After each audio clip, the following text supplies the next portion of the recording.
Hi, this is Brennan Harvey. Welcome to the story behind the story.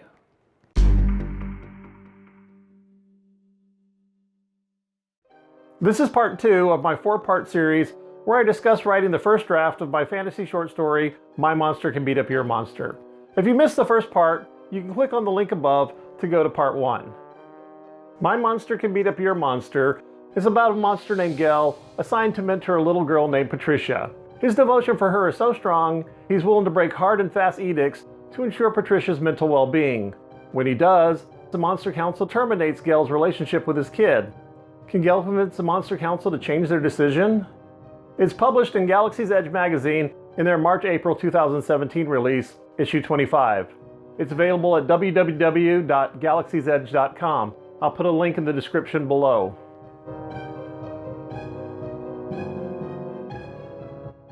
I started working on My Monster Can Beat Up Your Monster in early January of 2016. The story was a short one and pretty complete in my mind, so I skipped the pen and paper timeline, the outline, and the plot roadmap, and just wrote what my brain conjured. I wrote this story in the early mornings before my day job started, between 5 or 6 and 7 o'clock in the morning, and on the weekends, 3 or 4 hours a day. I developed the reason Patricia was so mean. Her baby brother, born prematurely, was stealing all of her parents' attention. She was acting out against everyone.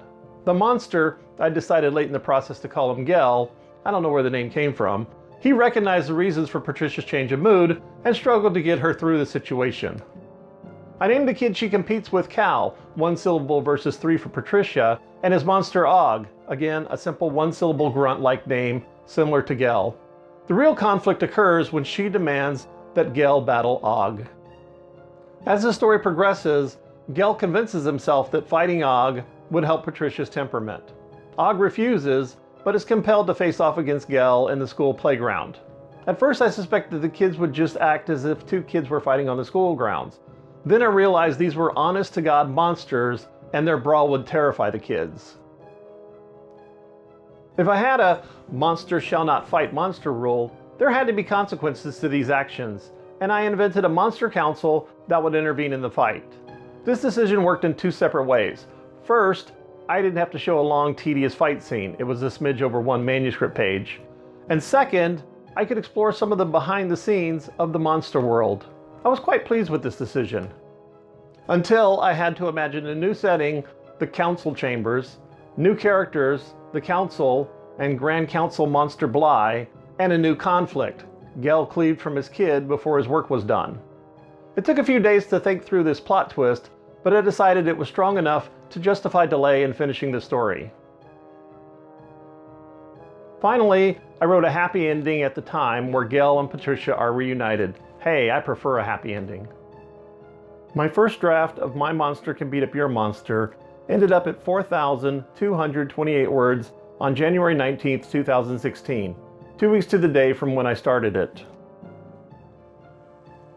I let it sit until late February of that year to get some distance from it, and then revised the manuscript before I submitted it to my critique group. I never let anyone see my first drafts. I typically print out manuscripts so I can see black text on white paper as the reader might see it. Then I edit it. My main analysis tool was Margie Lawson's edit system, where I highlighted emotions, dialogue, internalizations, tension, and setting.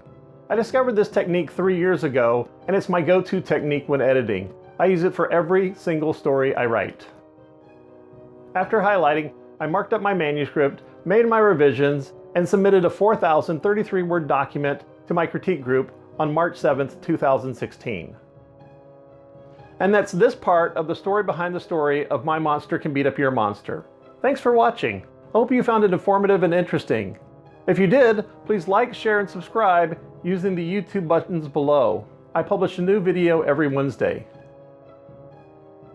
Next time, I'll discuss the critiques and revisions for My Monster Can Beat Up Your Monster. If you'd like to read My Monster Can Beat Up Your Monster, it's published in Galaxy's Edge magazine in their March-April 2017 release, issue 25. It's available at www.galaxiesedge.com. I'll put a link in the description below.